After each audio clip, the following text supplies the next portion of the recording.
Welcome back to the channel. Thank you so much for checking out this video. I hope you're having a fantastic day. Shout out to the 19 who have now become the 10,000. Absolutely insane that we were at this number. Never thought I would get there. Sincere appreciation, a sincere thank you to all of you who have liked, commented, subscribed, supported the channel in any way. I really, really do appreciate it. It's absolutely nuts. Still debating whether to do a separate short video on this to thank all of you, but I did want to say it here because I think that this, yeah, it's my first video since I saw the 10,000. And now that I let it sink in, I think we've got to start, I don't know, go after the people like Stephen A. Smith or Jason Whitlock and, see if we can do those kind of numbers, right? They need a little bit of competition, bringing a different viewpoint. But anyway, to get into this video, because this type of stuff is just driving me absolutely nuts. I've been waiting and waiting, kind of hoping I wouldn't have to do this video or at least mention the WNBA in this video. But here we are.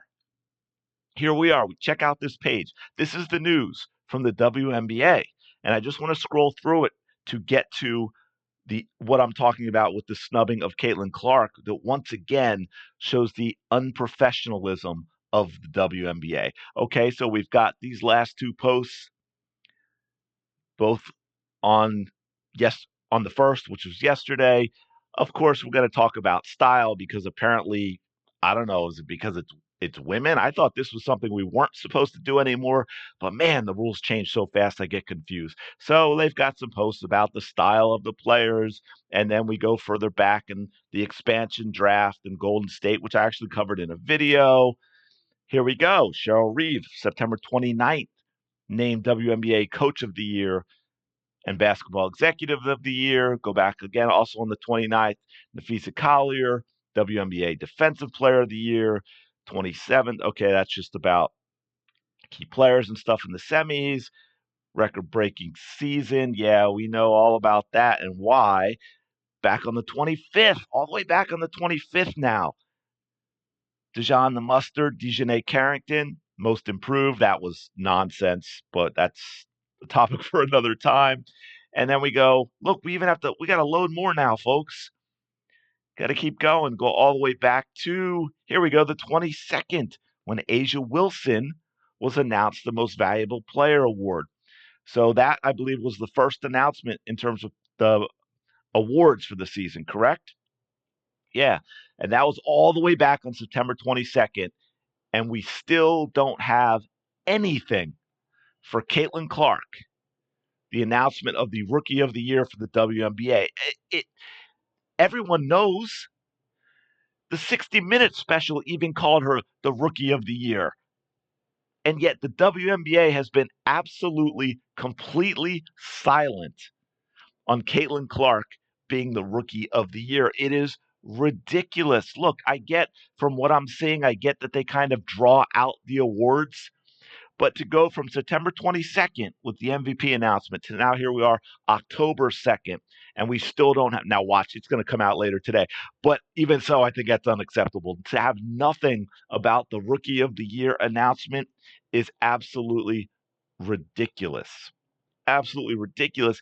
And it's not just the WNBA, folks. It is Nike. Now, I know people will say in some of this, as I show you some of their tweets, that, oh, well, Caitlin Clark hasn't gotten the official announcement and that they will probably tweet something out. Okay, no problem. I understand that point of view. However, if we scroll down through this and we look at the WNBA stuff, which we get down, I think, when they do, right? Okay, so you have, again, I know Clark's hasn't been announced yet officially, but there we go with Napheesa Collier and Defensive Player of the Year, and we scroll down a little. There's just a post for Diana Taurasi for how she played because it might be her last season. Get it? Okay, A'ja Wilson, Rookie of the Year. But look, they also, A'ja Wilson, record 1,000 points in a single season back on the 15th. Now, they didn't post anything from the 15th to the 4th.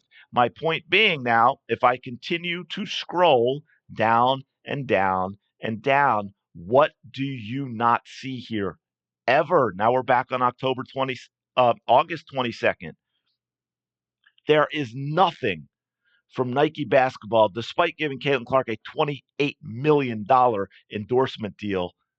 There is nothing from Nike basketball about anything Caitlin Clark has accomplished this year. And we know she's accomplished a lot. You're going to tell me they can post about A'ja Wilson getting 1,000 points, but you can't post about Caitlin Clark's triple doubles. You can't post about Caitlin Clark's single game assist record. You can't post about Caitlin Clark's season assist record that she set. You can't post about the franchise record for points in a season. You can't post about the WNBA record for points generated, points and assisted points combined. Nothing, nothing from Nike basketball at all as we continue to go down into August. Now we're actually in the Olympic break. Nothing, nothing from Nike about Caitlin Clark since they signed her. Oh, and look at this. Nike's quarterly sales and profits slump as it faces shoppers' sluggish demand for its product. Here is an idea, but like, where are the CC shoes? Because I've been waiting and no people would buy those. Yep. Now, some people got into, of course, there's the political aspect because of the economy and so on and so forth, which I'm not going to get into. But like I said, last time I checked, they have Caitlin Clark.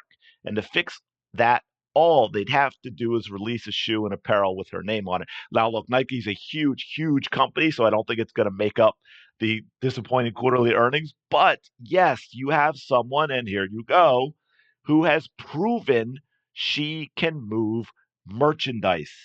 And Nike has done nothing, nothing for Caitlin Clark since they signed her. Same thing, sluggish demand. If only Nike had a product with pent up demand that would make them gazillions. But Nike has done nothing. Now, some people will say, well, they're working on the shoe. What about the time? Okay, here we go. Michael Jordan signs with Nike October 26, 1984. He wears his first pair of Air Jordans 22 days after signing. By the way, the movie with Matt Damon and Ben Affleck is very good. You should watch it. Air Jordan 1 publicly released April 1st, 1985, 157 days later. Caitlin Clark signs with Nike April 22nd. Nothing. 163 days and counting. Nothing. Nothing. They don't even tweet about her accomplishments that she's had throughout the WNBA season. I'm not saying they aren't working on a shoe, but there is something very, very wrong with this. And don't forget, for those of you that know the history, for those of you that have seen the movie, this was a battle. The shoe with Michael Jordan was not the no-brainer that it looks like now. At the time, it was not the no-brainer that you have with Caitlin Clark right now. How do I know it's a no-brainer? Because we've already seen what Caitlin Clark does. We've already seen this.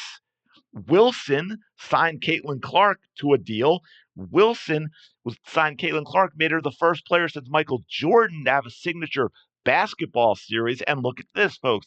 Caitlin Clark's Wilson basketball sells out in less than 40 minutes. Less than 40 minutes. Look how Wilson has handled their deal with Caitlin Clark compared to how Nike has handled it. Now, Nike, don't forget, Nike is a very different company in that respect. Nike gave Colin Kaepernick, $70 million after he was out of the NFL, after he was nothing more than an activist, but they gave him $70 million. They cranked out commercial. Caitlin Clark hasn't. Nike could have taken Caitlin Clark at any time. They could have done it in the Olympic break. They could have done it in the All-Star break where I know she had other obligations and quickly filmed commercials. Even if they didn't have a Caitlin Clark product out there, they could be promoting Caitlin Clark. They could have used Caitlin Clark in commercials to simply promote Nike basketball. Right? The way they've done in the past when they did commercials a lot of times with Olympic athletes, but maybe, the Just Do It commercials, you don't win silver, you lose gold. And it was just in general Nike commercials. They could have done that with Caitlin Clark very, very easily, yet they've chosen to do absolutely nothing. And Wilson, they said, like this article says, Wilson never shared exactly the numbers, but it's believed to be in the tens of thousands. Understand that. Tens of thousands for the Caitlin Clark signature Wilson basketballs sold out in 40 minutes.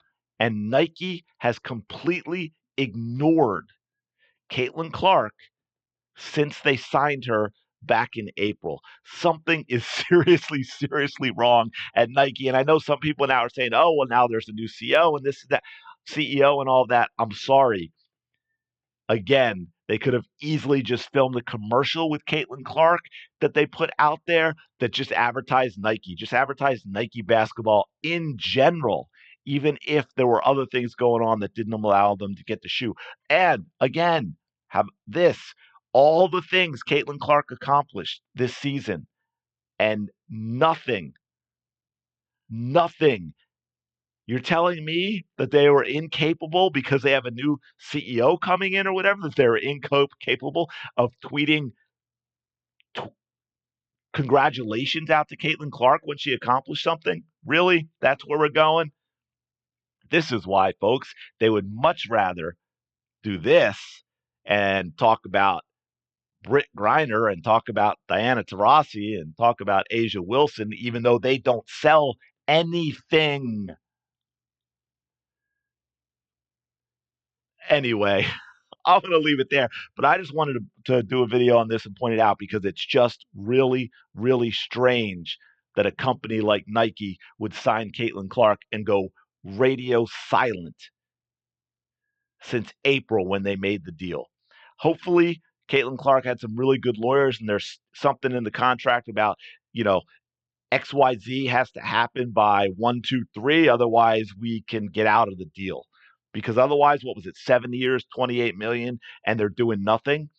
And I know some people say, oh, well, she gets the money. Yeah, but you know what? From what we've seen from Caitlin Clark, that is not a good deal for her. That is not a good deal for Caitlin Clark. She should have gotten a lot more money from Nike. They lowballed her and then they shelved her.